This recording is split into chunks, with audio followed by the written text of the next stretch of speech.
dans la recherche de la paix ou alors de l'équilibre social en cas de conflit, aujourd'hui, nos gouvernants ont un regard tourné vers les organisations internationales, vers les organisations, je dirais même régionales, pour essayer d'apporter une solution au conflit. Alors, les chefs traditionnels, la mauvaise gouvernance peut être corrigée par les chefs traditionnels. Et pourtant, pour l'observateur, il n'en est rien de tout cela. Est-ce que vous n'avez pas l'impression de prêcher dans le désert? Non, vous posez là un problème fondamental de la problématique même de la mondialisation. La mondialisation, par principe, est une logique d'alliance inter-États.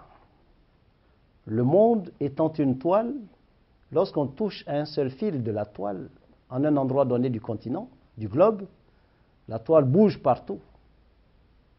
Un accident, une inondation en un endroit, crée des répercussions sur tout le système. Donc la mondialisation obéit au moins à deux logiques. La première logique consiste à dire je vais à la rencontre du monde en offrant au monde ce que j'ai de plus beau. À ce moment-là, on s'affirme comme tel. Le professeur Amoy Urbain est alors sur la toile par le fait de ses recherches. Ou alors je vais à la rencontre du monde les mains vides. À ce moment-là, je suis dans une logique de consommation absolue. C'est en cela que notre travail le travail que je fais avec mon équipe me semble important parce que il nous appartient de dire au monde voilà qui nous sommes, voilà ce que nous offrons. Et donc dans cette logique-là, il est difficile d'admettre qu'on ne puisse pas prendre en compte ce que nous produisons. Les chefs, qui sont-ils? L'image que je prends par rapport à mes travaux de recherche sur la chefferie, ça veut dire que les chefs sont comme des bœufs, des taureaux, c'est-à-dire la puissance. Et la puissance est accompagnée par un pique-bœuf. Je ne joue que le rôle d'un pique-bœuf. Regardez la vêture du pique-bœuf. Elle est blanche. Regardez le pique-bœuf.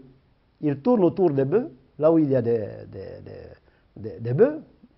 Mais le pique-bœuf a l'avantage d'aller même se poser sur le dos d'un bœuf.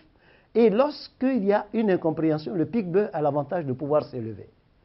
Aller à la rencontre des airs, comme l'albatros de Baudelaire. Alors, le pique-bœuf, par sa puissance de réflexion, peut s'élever alors que le bœuf ou le taureau, la vache, est sur terre. C'est lorsque notre travail de pique-bœuf aura été soigné, reconnu, connu et reconnu, comme ça vient de l'être en Côte d'Ivoire avec l'adoption de la loi portant statut des rois et chefs traditionnels, que nous allons pouvoir apporter au monde un nouveau souffle de prévention, de transformation et de dédramatisation des conflits. Voilà notre démarche. Elle est très simple. Donc, cela veut dire que nous devons veiller à ce que chaque État organise la chefferie. Qu'il y ait une chambre nationale, que nous passions de la chambre nationale à une chambre panafricaine, que la chambre panafricaine soit un organe consultatif près de l'Union africaine, que par la puissance des intellectuels, des praticiens que sont les chefs eux-mêmes, et des administratifs que sont les préfets et autres spécialistes d'administration, que nous puissions avoir un organe consultatif donc près de l'Union africaine et que la compréhension que nous allons avoir de la gestion du conflit puisse contaminer positivement aussi bien les Nations Unies que d'autres institutions qui s'imposeraient. Quel bilan vous avez de ce festival? Alors, je voudrais vous remercier parce que une chose est de produire, une autre est de regarder la production qui a été faite. Nous sommes partis de Tia-Salé après la première édition en 2003. Nous y revenons à la 10e édition. Il est bon, effectivement, comme vous le dites, de s'arrêter un moment, comme le dit Pierre Akedengue. Si tu ris, arrête-toi un moment. Si tu chantes, arrête-toi un moment. Car, dit-il, le rire dans l'oppression tue la conscience. Mais il est bon de s'arrêter un moment et de savoir ce qui a été fait. Lorsque je jette un regard en arrière, j'interroge au moins 3 dimensions. La dimension scientifique. Je peux vous dire que sur la dimension scientifique, les résultats obtenus, c'est la production d'un schéma de métacommunication en Afrique ancienne, et je viens d'en décliner les différents contours. La deuxième chose, c'est, sur le plan scientifique, l'énonciation d'un certain nombre de théories, la théorie de l'élégance langagière, qui postule que dans les situations communicationnelles, nous pouvons tout nous dire, mais nous devons pouvoir le dire de façon élégante. Car en fait, pour que je puisse vous écouter, il faut que vous me donniez l'occasion de vous écouter par le timbre de la voix, par votre regard, par la finesse de votre discours. L'autre théorie que nous avons énoncée durant ces 10 années, c'est la théorie du temps de réceptivité. Les guerres éclatent, les situations deviennent catastrophiques, et on pense qu'au moment où la guerre éclate, où le sang est encore vif, où les blessures sont encore très, très choquantes, on pense que c'est à ce moment-là qu'il faut aller à la négociation directe. Peut-être, et là, la théorie du temps de réceptivité postule qu'il faut savoir être dans l'écoute de l'autre. Attention, je ne dis pas être à l'écoute de l'autre. Être suffisamment dans l'écoute de l'autre pour savoir à quel moment de la journée il peut être réceptif, à quel moment du temps de la gestion du conflit il peut être réceptif, de façon à pouvoir vous écouter. Dans certaines civilisations, chez les Akans par exemple, on sait très bien que le soir, on fait le bilan de la journée, mais lorsque on a une affaire importante à régler, on dit « viens très très très tôt le matin », c'est-à-dire entre 5h30 et 6h, 6h30, puisqu'en fait le planteur, le paysan, autour de 7h va dans son champ. Donc très tôt, on est encore frais, on a eu le temps de communication avec les ancêtres et on est prêt à trancher un conflit. Lorsqu'il y a donc un conflit entre deux peuples, quel est le temps de réceptivité? Tel est l'objet de la théorie du temps de réceptivité. Nous avons énoncé également la théorie des 4 vérités. Ça, c'est lorsque justement un pan de la population soignée était au Golfe, à l'hôtel du Golfe en Côte d'Ivoire, pendant la crise la plus forte.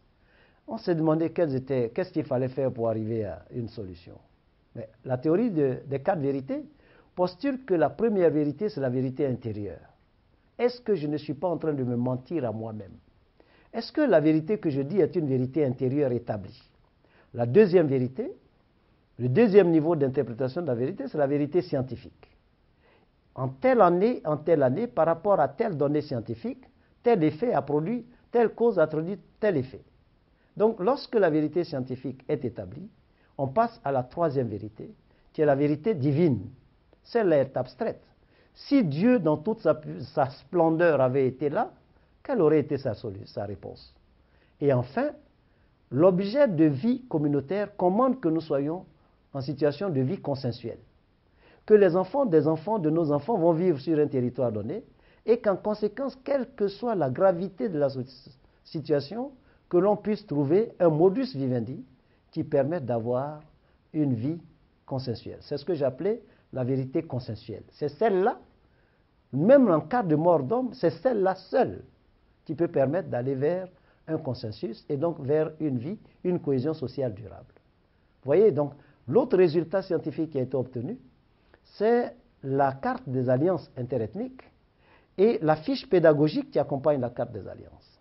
Et enfin, tout cela débouche sur l'amorce de la production d'une encyclopédie, ainsi que je l'ai dit plus haut.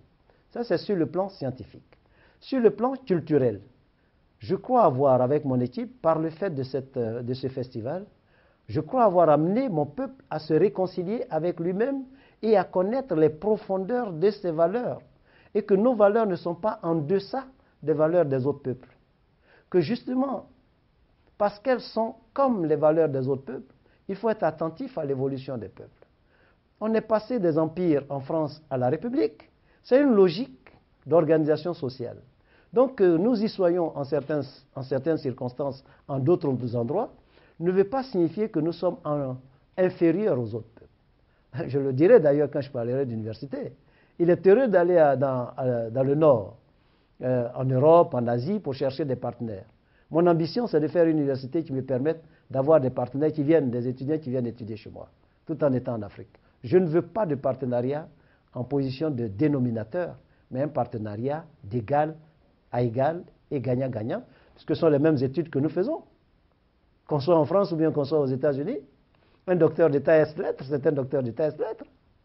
Ça ne se négocie pas, ça, c'est l'univers scientifique.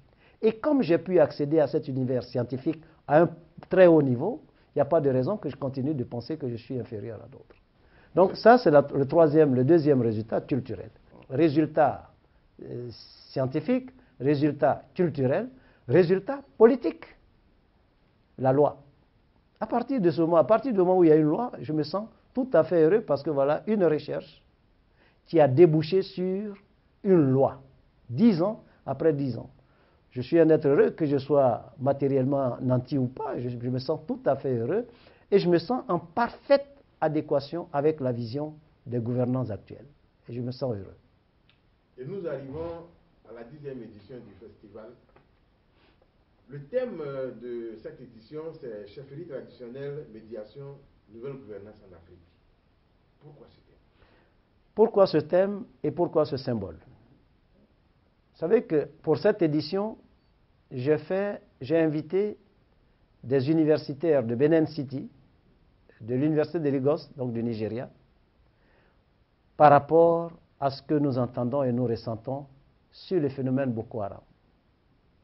J'ai demandé à un communicateur malien, qui est à un très haut niveau, qui est journaliste également, de venir à cette rencontre. Eh bien, vous connaissez la situation au Mali. Il a été demandé également à un émir du Niger et à 2 universitaires de renom du Burkina Faso d'être avec nous. Le professeur Albert Ouedraogo, ancien ministre de l'enseignement supérieur et secondaire, et ancien ministre de la promotion des droits humains. Et j'ai demandé à Maître Passere Titenga de venir, lui, Maître Passere, qui était au tribunal pénal d'Arusha. J'ai demandé également au professeur Amouzou, qui est le secrétaire exécutif de la conférence interuniversitaire des études doctorales, qui regroupe une dizaine d'universités, dont l'université de Strasbourg et l'université Charles de Montesquieu. Voilà donc le collège des universitaires. À l'intérieur, nous marchons vers le médiateur et la symbolique du siège du médiateur de la République, avec la présence du médiateur de la République de Côte d'Ivoire qui coordonne le collège des médiateurs d'Afrique, M. Ngolo Coulibaly. J'atteins là la dimension d'un bilan. Quelle approche de médiation engagée en prenant appui sur nos valeurs et civilisations et sur nos méthodes.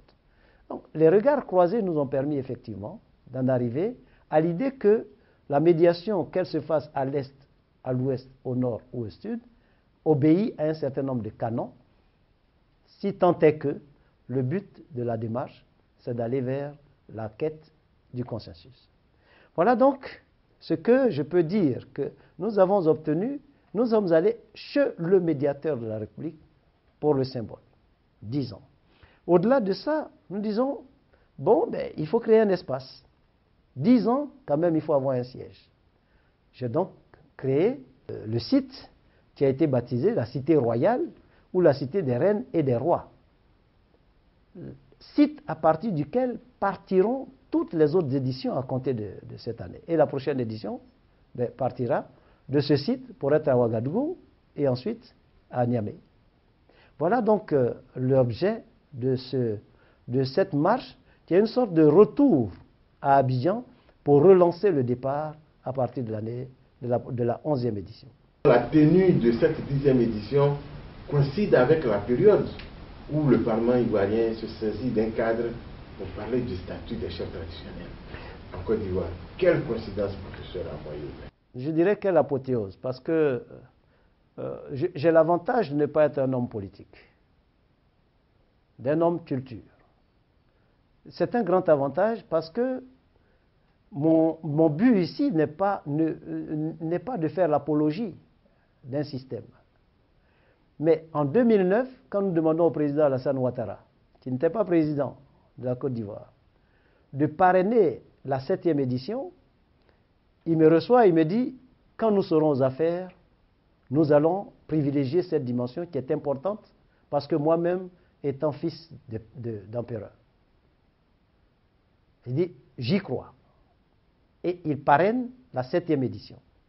Nous continuons les travaux de recherche.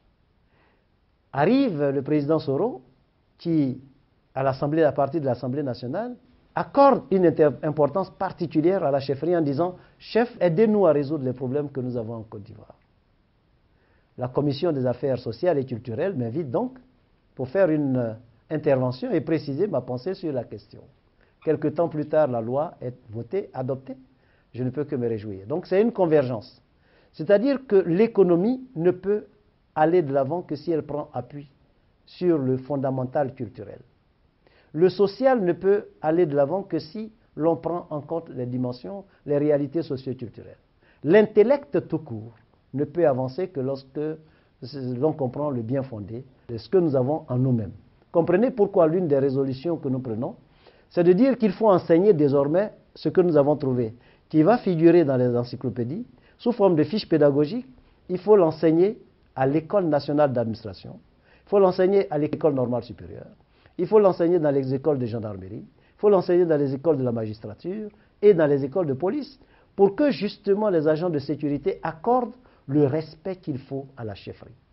Mais cela suppose également que la loi leur permette d'avoir les moyens de leur politique et qu'autour des palais royaux se développent des projets communautaires, projets élevage communautaire, ferme communautaire, plantation communautaire, mais c'est le modèle que nous offrons à partir de la cité royale de Ndouzi. La cité royale de Ndouzi que nous aurons l'occasion d'ailleurs de visiter sous votre guide. Chers téléspectateurs, ce travail abattu par le professeur Amoy Urbain et son équipe a été apprécié par d'éminentes personnalités de l'administration territoriale. En témoigne la vie d'une famille préfet en Côte d'Ivoire dans le centre de ce pays. Au niveau des rapports entre administration et chef, il n'y a vraiment pas de problème. Ce sont nos collaborateurs. Nous leur demandons d'être notre relais au niveau des villages parce qu'ils sont supposés être d'abord le relais de l'administration et puis les chefs, selon les régions, ce sont des personnes qui, par lignée, ont pu s'établir là en tant que chef. Et donc, il y a des personnes incontournables avec lesquelles vous êtes obligés de collaborer. Et donc, je pense qu'ils ont leur place dans cette structure. Mais le gros problème, il y a beaucoup de chefs qui sont en difficulté. Il faut peut-être réussir à redorer un peu leur blason pour pouvoir leur permettre de jouer avec beaucoup plus d'efficacité leur rôle sur le terrain. À Pakobo, toujours dans le centre du pays, il y a même eu la présence des rois et chefs traditionnels lors de la célébration du 54e anniversaire de l'indépendance de la Côte d'Ivoire. Professeur, quelles sont les perspectives du festival que vous avez créé? Le festival est parti de Tia-Salé. Il revient à Tia-Salé avec ses propres moyens, parce que je crois qu'il faut qu'on arrête de banaliser, en Afrique surtout, les hommes de culture. Je crois que nous devons avoir les moyens de notre politique pour que pour 2 millions de francs pour soutenir un festival, on ne soit pas humilié par quelqu'un qui a pu avoir un peu d'argent par le fait de sa position politique. Donc les perspectives, c'est continuer. Sur le plan scientifique toujours, c'est de produire l'encyclopédie. Et dès cette année, nous sortons l'édition 0, ou du moins le volume introductif de cette encyclopédie. À la 11e édition, que nous puissions faire le voyage sur le plan de la connaissance des autres peuples, de la marche, que nous allions vers le Moronaba et que nous allions vers les émirs du Niger. Que à la 11e édition, nous puissions faire la route à partir du Ghana jusqu'au Nigeria pour nous arrêter sur les différentes. Et que tout cela, d'ici là, on puisse permettre aux gouvernants d'avoir un conseil, une chambre africaine des rois et chefs, une chambre régionale pour le conseil une chambre pour le conseil de l'entente, une chambre pour la CEDEAO, une chambre pour l'Union africaine, et que nous puissions dire, nous partons à la rencontre du monde avec ce que nous avons de plus beau et de bon pour aider à la cohésion sociale et à la paix totale, même si c'est un rêve. C'est un rêve sans doute, mais ce n'est pas un leurre. C'était le professeur Amoy Urbain qui recevait l'équipe de New ISTV dans Culture d'ici et d'ailleurs.